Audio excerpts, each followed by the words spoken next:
Para los trastornos musculares, aquí un poquito más arriba está.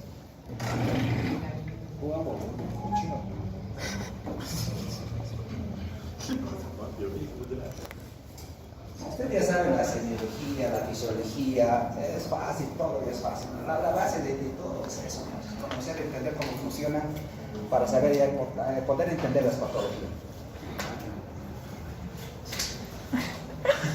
Vamos a ver este caso clínico que hemos visto, pero hay casos que estaba revisando que no quiero que cometan los mismos errores. Este caso, por ejemplo, es un caso de es un paciente de varón, 15 añitos. Si ustedes ven la enfermedad actual, a ver, analicen la enfermedad actual, ¿qué le pasa? ¿Cuáles son los síntomas? Cuando uno ve la enfermedad actual, dice, a ver, el paciente tiene síntomas principales que han motivado la internación. Esos síntomas principales, ustedes con sangre internos van a hacer seguimiento. O sea, la evolución diaria es en base a los síntomas principales. Por ejemplo, el paciente entra por dolor abdominal y en la evolución el interno me coloca, doctor, el paciente tuvo o durmió o no durmió, nada que ver eso. Porque el paciente no entró por insomnio. Eso no me interesa, me interesa qué entró. En este caso, ¿qué creen que entramos? Vómitos, convertidas de sangre, dolor abdominal y debilidad. Son síntomas secundarios, ¿no? Malestar general, anemia, astenia. Pero los principales síntomas que han determinado y motivado su internación es el dolor abdominal y los vómitos. Ahora la pregunta es, ¿primero se habrá existido el dolor abdominal y después los vómitos o los vómitos después el dolor abdominal? Ahí está la sutileza que ustedes... Por ejemplo, si el paciente tiene vómitos persistentes, hay una hemorragia digestiva que se ocasiona por desgarro de la mucosa entre el esófago y el estómago, se llama síndrome de Barlow-Weiss. Los pacientes que después de beber más de semana tienen indigestión, que se vómitos, entonces desgarra esa mucosa. Y eso se llama hemorragia por Barlow-Weiss, desgarro de la mucosa entre el esófago y el estómago. Entonces tengo que ver esos vómitos con los pies. Es secundario vómito persistente. O el paciente ha tenido dolor abdominal asociado a vómitos. Ya, pues acá tenemos dos síntomas principales. Pero ¿qué le falta aparte de ese dolor y aparte de ese vómito y el dolor? ¿Qué más le falta? Porque este paciente hasta le han operado. Vamos a ver, le han operado. Pero digo, escucha, ¿por qué le han operado si el paciente solo tenía vómitos con estrellas de sangre y dolor abdominal? Y la semiología vamos a ver, hay dos cosas que son fundamentales que se hemos dicho siempre, pregunten, mire acá, esos dos están cometiendo los internos, esos dos están cometiendo también hasta los residentes. Cuando dice, pero si yo te estoy evaluando la parte digestiva, a mí me interesa siempre dos preguntas que todos debemos hacerlas. ¿Cómo está la tolerancia? Si el paciente ha entrado con vómito y dolor abdominal, y usted pensó en hemorragia digestiva, y diréis, ¿cómo están las deposiciones? O sea, ¿tiene un tránsito normal? ¿De qué color son las deposiciones? Si me dices de color oscuras o melénicas, entonces tengo que celebrar. No tengo que celebrar. Pero si yo me he preguntado, solamente describo vómito, dolor abdominal. Porque no se olviden que esta enfermedad actual les debe de llevar a una descripción. Tiene que tener un diagnóstico para eliminar ustedes. Que tiene que estar pensando, parece que tienen vómitos con estrías. No estrías, porque no se habla de esas franjas, ¿no? Estrías de sangre. Desgarro en el rajo, ¿no? Y dolor abdominal. Empinazo de tipo uréter de moderada intensidad. Miren, durante una semana está el paciente ahí, está con dolor. ¿No se gustaría preguntar si el paciente toma algún medicamento? ¿Mejora con algún medicamento? ¿Qué tiene relación? Si ese dolor tiene relación con sus alimentos o no, ¿en qué momento sale? No es solamente describir, ¿qué es ya? No, a lo mejor ya tuvo un medicamento, a lo mejor tomó omeprazol y le mejoró el problema péptico, entonces secundario una úlcera, ¿no? Porque cuando ya vino el paciente probablemente está estable. Pero cuando se presentó su primer episodio hace una semana, entonces ahí. Y la enfermedad actual tiene tres partes: el inicio, la evolución y el estado actual. O sea, cómo comenzó, cómo evolucionó y cómo está hasta el momento de la internación. No se olvide: inicio, evolución y el estado actual. Si la enfermedad actual no tiene esas tres partes, está incompleta. Está incompleta. Y en nuestro caso, siempre es relacionarlo si sus molestias, ciertas molestias, tienen relación con su ingesta alimentaria o no la tienen. Y además tiene alteraciones del resto del tracto intestinal, como la tiene. Entonces, ahí las dos preguntas son claras. Claro, nunca se olvide. Esas dos les van a ayudar bastante, ¿no? De acá, dolor, me quedo no tan claro, ¿no? Vamos, acá por ejemplo, dice tránsito, acá no dice hábitos y costumbres. Normalmente aquí colocas, tiene o no tránsito intestinal, o no si es estreñido, nada, ni las características de reposición. Porque el paciente puede estar restringido una semana, pero no coloca nada, no consume bebidas, el paciente es jovencito de 15 años. Vamos avanzando. Una vez que yo he hecho la enfermedad actual, lo debo correlacionar, ojo, con su estado hemodinámico. Es decir, sus síntomas tienen alteraciones hemodinámicas porque al tener un vómito con estrías de sangre, estoy sospechando que podría ser una hemorragia digestiva, ¿ya? O antecedente de hemorragia de Ober. Si es hemorragia, repercute en su hemodinámico o no se repercute. Entonces, si ustedes analizan, ¿qué dice? ¿Se repercute o no se repercute? Sí. Tenemos una frecuencia cardíaca oxígeno por minuto, una presión de 125/30. Pero parece que no es hipertensión cardiovascular, así que no está taquicárdico, no está hipotenso, está como un estado hemodinámico normal, ¿no? Tiene disfunción respiratoria, frecuencia respiratoria normal, saturación 98%, no hay compromiso respiratorio. O sea, el paciente puede estar hipoxémico por anemia, digamos, ¿no? Que no se sature, por anemia, por pérdida de la volemia. No tiene compromiso respiratorio, no tiene compromiso cardiovascular, por lo tanto, lo que tiene no hace repercutir. Y si tuvo una hemorragia de nuevo es estable. Probablemente sea inactiva y además hemodinámicamente es tal. Eso es fundamental, ¿ya? Después, después de 45 es chico, ¿no? 15 años. Vamos a ver, el resto del examen. Vamos a anatomía. ¿Qué dice? Plano, simétrico. Fluidos positivos, normativos, son los 4 cuadrantes. Plano, depresivo, dolorosa, palpación a nivel de epigacho, son multi negativo para la vesícula, con hipertensión hepática negativa, más vale para la situación territorial negativa, sin datos físicos. Está acá prácticamente está normal. Pues energía abdominal es normal, excepto el dolor abdominal leve, la palpación en epigacho, no hay más nada. Pero bueno, como estaban sospechando una hemorragia, ¿qué le va a hacer? Tacto, ¿no? Tacto. Entonces, y en el tacto rectal, ¿qué encontramos?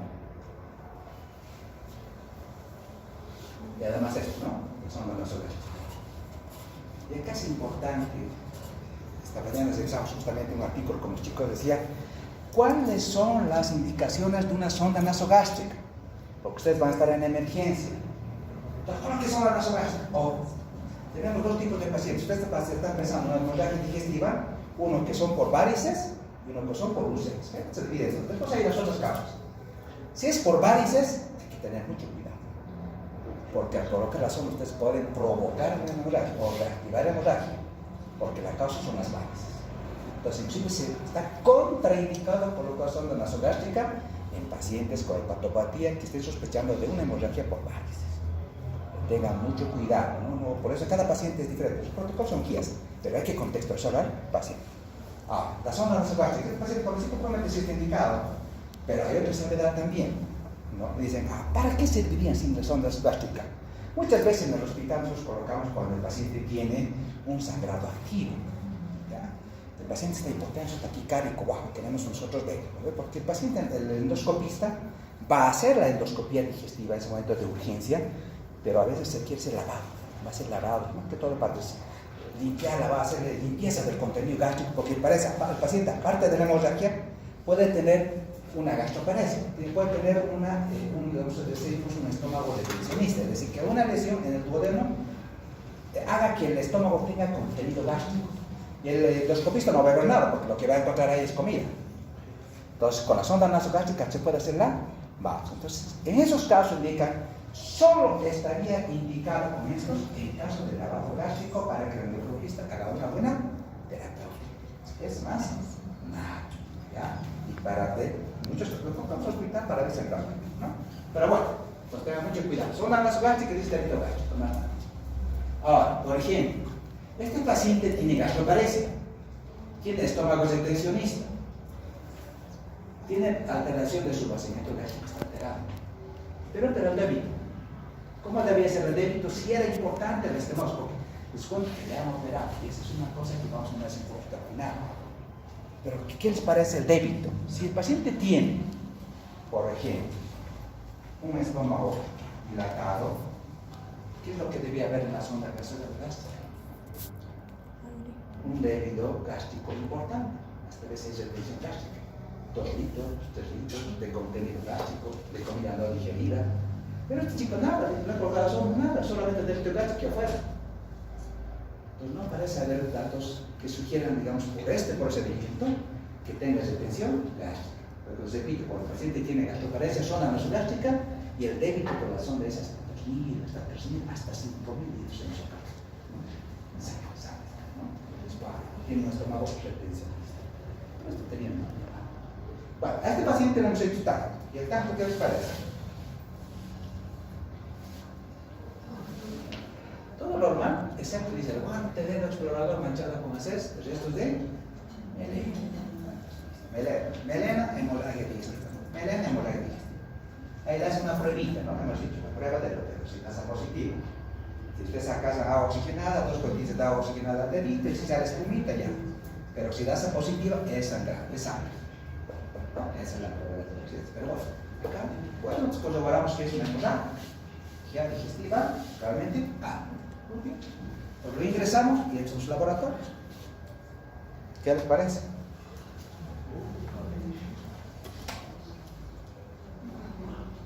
Vamos, doctorita, ¿qué le parece el laboratorio? Usted tiene que interpretar, acá tiene que saber interpretar el laboratorio. ¿Qué le parece el hemograma? ¿Qué le llama la atención?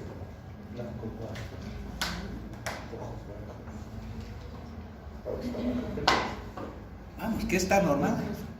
¿Normal? Los blancos y los que están bajos. ¿Qué le parece?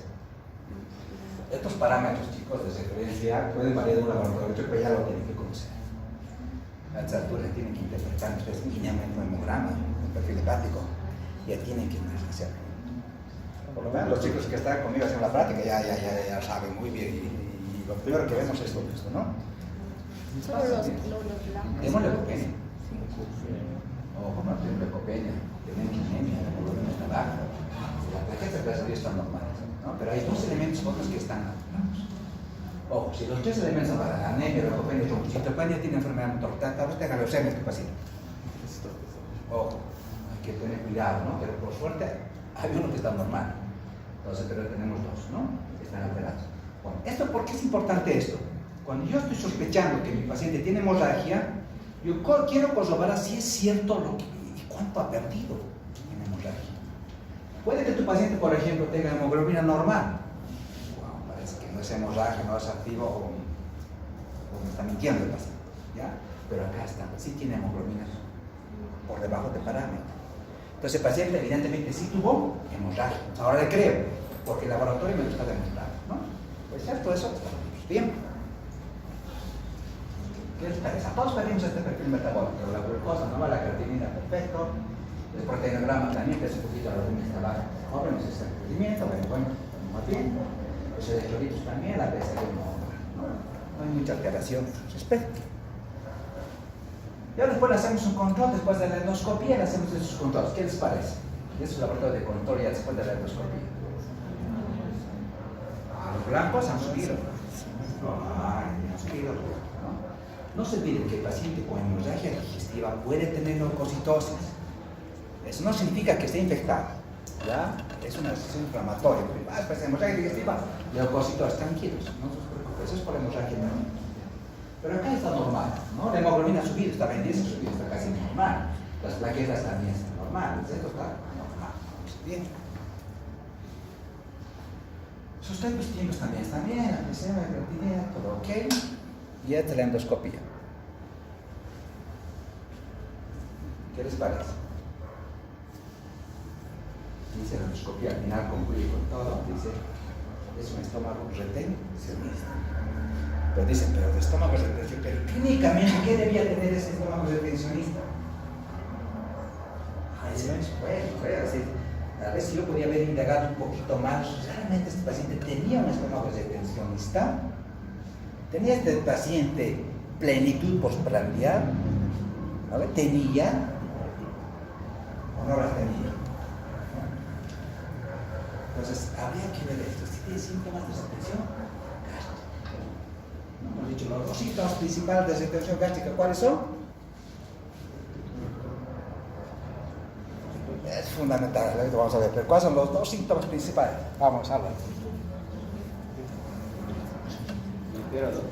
¿Cuáles son los síntomas principales que te dicen que tu paciente tiene retención gástrica o un vaciamiento gástrico alterado? Está en la semiología. No, hay dos síntomas, nada, vamos. O sea que puedes, vamos.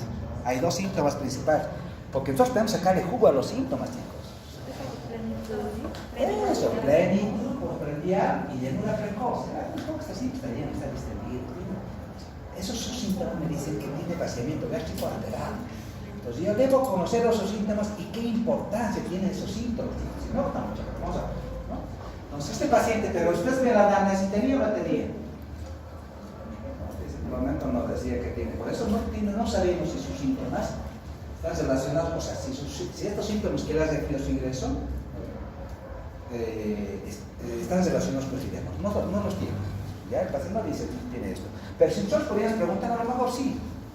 Pero no nos preguntamos.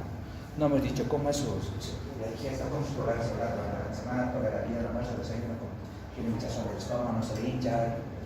Ya estamos en la también se me la listo, ¿no? Perfecto. Entonces tenía estómago retencionista. Ojo, tenía una estenosis en el duodeno. Dice péptica por ácido. Parcial, no es total, porque la estenosis puede ser parcial, total. Total que no pasa nada. Parcial que todavía pasa algo. No es parcial. En este caso es parcial. Pero tenía una doble úlcera duodenal. Ya había doble úlcera duodenal. O sea, la úlcera, el proceso inflamatorio, estaba estenosando el duodeno. Un estómago bien gastritis erosiva. Perfecto. A este paciente le hemos hecho tratamiento con IVPs. Hemos suprimido el ácido y hecho endoscopia de control.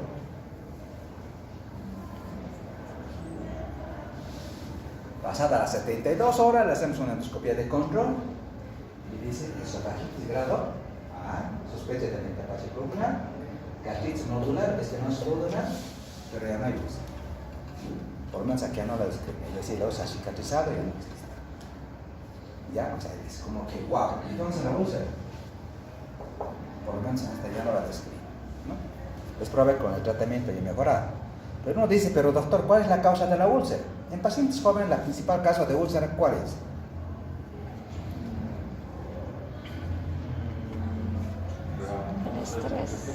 El Helicobacter pylori, es el Helicobacter. Lo primero es el Helicobacter, tenemos que buscar el Helicobacter. En pacientes jóvenes en hemorragia, el Helicobacter. ¿Qué les parece? Helicobacter en heces, positivo. Ya positivo. Entonces la causa de la úlcera es el Helicobacter. Hasta acá todo es perfecto, ¿no? O sea, el paciente tiene una estenosis por el proceso inflamatorio, debemos erradicar el Helicobacter y tendría que mejorar la estenosis. Pero bueno, le hacemos una serie de esófago gastroduodenal, un estudio contrastado de esófago, estómago y duodeno. Esa es la serie de esófago gastroduodenal, que debemos hacer, vamos a ver adelante. ¿Qué les parece? ¿Qué dice el nivel de diagnóstico? Ahora, doctorito, va, fuerte, lee. ¿Qué dice? Es la serie de esófago gastroduodenal. ¿El diagnóstico? Así abajo. Bulbo disminuido de tamaño, probablemente cicatricial. Asimismo, se observa disminución de la luz a nivel de la segunda porción del duodeno. A descartar engrosamiento. Engrosamiento circunferencial. Se sugiere correlato endoscópico y complementar con estudios de tomografía con contraste. Entonces me dijo, hay, doctor, en la serie hay una disminución de la luz en la segunda porción del duodeno. Pero ese engrosamiento que es circunferencial, me dice que es con varios procesos. Eso me dice la serie, me sugiere. Pero bueno, ¿qué ha hecho su médico? Su médico ha dicho, bueno, quiero saber tomografía. Pidió la tomografía. ¿Qué dice la tomografía? Dos, ¿qué dice? Mira, la primera porción de duodeno se evidencia un engrosamiento parietal de tipo igual circunferencial. Que midió 25 milímetros de extensión, casi 2 centímetros, un poquito medio, y 10 centímetros en espesor, casi 1 centímetro. Condicional, una indicación dice casi completa de su luz, mayor al 90%, mayor al 90%, ojo. Dice, no, sin embargo, se observa dice, sin embargo, se observa el paso del contenido líquido de segunda a tercera porción de hay paso, pero dice es el 90%. Entre los sin diagnósticos se considera, dice, bueno, una estenosis secundaria probablemente inflamatoria, menos probable dice que sea neoplasia. ¿Qué falta? ¿En qué yo me debo guiar?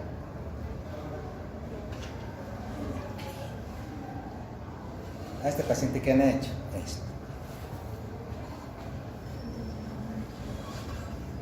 Una piloroplasia con vagotón, edad, retirado sus dos, ¿no? Tanto el lado izquierdo como el lado derecho. Vagotomía tronco, ¿ya? Le han hecho esta piloropastilla, hay varias técnicas, ¿no? La de Vituri, esta, por ejemplo, han utilizado esta técnica, la de que une el estómago directamente con el duodeno, pero, wow, eso no sé, eso decíamos. Realmente el paciente necesitaba este tipo de intervención, porque es una intervención un poquito radical, un paciente joven de 15 años. Yo, por ejemplo, tengo un paciente con estenosis, por inclusive sospecha de cáncer, o sea, gigantes, ¿no? Gigantes. Que el paciente tenía igual estómago retencionista, le han hecho el tratamiento del helicobacter, porque la causa del helicobacter, las 3 biopsias me dicen cáncer, doctor, por endoscopía. Y resulta que las biopsias me decían negativo para malignidad, el helicobacter dice en la histología, ¿no? 3 cruces, 3 sobre 3. Bueno, y la tomografía siempre era normal, no había secundarismo, nada, todo normal. Bueno, me voy a erradicar el helicobacter. He erradicado. Y el paciente, si bien tiene cierta gastroparesis por secundario inflamatorio, pero el paciente está normal. Ahora, normalmente el tratamiento cuando hay una estenosis, en este caso es una estenosis benigna, de tipo inflamatorio, el primer paso es la dilatación. No, todavía la cirugía no es la indicación principal. Porque ¿cuál va a ser la complicación después de la cirugía? El paciente va a tener y puede tener gastroparesis, atonía gástrica, porque estoy sacando el vago. ¿Qué funciones tienes? Tiene funciones motoras, pues chicos, depende de la contractilidad de la secreción, depende del vago, pues va a tener trastornos motores secundarios fijos. Hay que tener mucho cuidado, ya, decir que, pero bueno, esto es un poquito, le decía aquí, wow, parece casi un poquito muy radical, paciente joven, hacer una cirugía. Está indicado la cirugía cuando el paciente tiene una úlcera perforada, cuando el paciente tiene una estenosis severa, una úlcera que no se puede tratar, ¿no? En esos casos sí, pero no de entrada, porque no se olvida el pacientito es 15 añitos. Entonces el paciente a lo mejor primero un tratamiento erradicador, clínica, porque clínicamente el paciente nunca tuvo síntomas de retención gástrica, por lo menos no está referido acá, y en la evolución tampoco. Entonces esos síntomas se podían mejorar tal vez con otro tipo de tratamiento, pero al final el paciente estamos ya casi 20 días con el paciente y seguimos. Hay que tener mucho cuidado, hay que siempre a cada paciente hay que manejar con mucho cuidado, ¿no? Pero bueno, este paciente está estable, pero bueno, ya está con tratamiento, le ha hecho piloroplastia. Entonces, ahora, ya con este caso va a ser fácil para ustedes ver los trastornos motores. Cuando nosotros vemos un trastorno motor, estamos hablando de gastroparesia. ¿Qué dice paresia? Parálisis. Gastroparesia, parálisis, ¿no? Entonces, ¿qué es? Es un trastorno crónico, que tiene que ver principalmente con retraso en el vaciamiento gástrico. Hay algo que hace que el vaciamiento gástrico esté alterado. Hay 2 tipos de gastroparesia, uno con obstrucción y otro sin obstrucción. Una gastroparesia dice no obstructiva, sin obstrucción mecánica, y otra gastroparesia con obstrucción mecánica. En este caso, por ejemplo, el paciente que tenía una gastroparesia con obstrucción de tipo benigna por un proceso inflamatorio secundario a una úlcera. Una obstrucción benigna. ¿Y qué vamos a tener? ¿Qué les parece en la gráfica? ¿Qué va a tener este paciente cuando tiene este trastorno? No solo que el trastorno es una disfunción eléctrica y contráctil del estómago. El problema puede estar ¿dónde? ¿Dónde se genera, hemos dicho, la actividad contráctil del estómago? Pero hay una zona especial, muchachos, ahí se genera, es la zona de marcapaso, ¿no? Que está entre el fondo y el cuerpo. Esa zona de marcapaso, ahí están las células intersticiales de Cajal. Esas células hacen que se despolaricen, las contracciones se den cada 3 por minuto, 3 contracciones peristáticas por minuto. Ahí comienza la actividad peristática. El problema puede estar ahí. Si la contracción está acelerada, ¿qué se llama? Taquicardia. Las contracciones van a ser mayor a 3 por minuto. El paciente puede tener hasta 1, 2, 3, hasta 4, 5 contracciones por minuto. Vamos a contar muchas, ¿no? O las contracciones sean muy lentas. Para taquicardia. Una, 2 contracciones por minuto. El problema puede estar aquí. El problema puede estar, como vamos a ver, tiene que ver mucho con la inervación parasimpática, tiene que ver mucho con el campo, muchos que tienen neuronas inhibitoras y neuronas excitadoras, eso tiene que ver con la contractilidad, ¿no? Y principalmente con esta zona de marcapaso. Por lo tanto, cualquier alteración de esa actividad eléctrica nerviosa va a circuitir en la actividad muscular. Es que vamos también a nivel del antro gástrico, ya va a estar dilatado, ¿lo ven? Va a poder tener una hipomotilidad antral, o sea que no se contrae, muy poco movimiento. ¿Cómo va a estar, por ejemplo, la base del fondo? El fondo normalmente tiene que relajarse, hemos dicho, para asistir el alimento, ¿no? Es la primera base fisiológica del estómago. Pero hay alteraciones en la secreción, pero también hay alteraciones en su vaciamiento. Secundaria a qué? A un trastorno humológico que tiene que ver especialmente con el nervio. Si yo le hago como a ese paciente, le hago la piloroplastia y le hago la vagotomía, estoy sacando el nervio vago, es por el problema que tengan todos estos trastornos, ¿no? Todos, al final mi paciente tenga gastroparesis. Hay que tener mucho cuidado. En los niños es muy frecuente, por ejemplo, esta complicación del piloesplasma. Ahí es un pilo hipertónico que no se relaja fácilmente.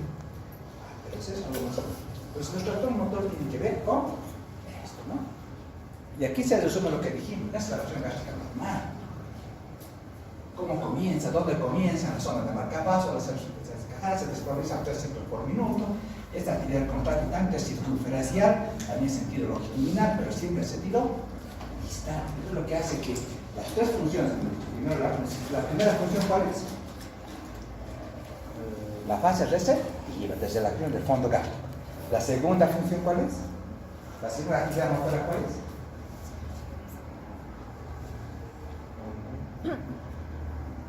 La actividad antral, la sístole antral, hemos dicho de la actividad que va a hacer que su alimento se triture a nivel del antro, ¿no?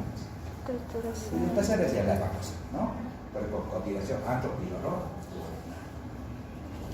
Entonces, ¿qué pasa cuando esto está alterado? Es decir, lo mismo que decía el gráfico, cuando hay alteración del nervio vago, ¿vale? O menor contracción antral, disminución del tono gástrico, deterioro de la coordinación antropiloro-duodenal, hipomotilidad.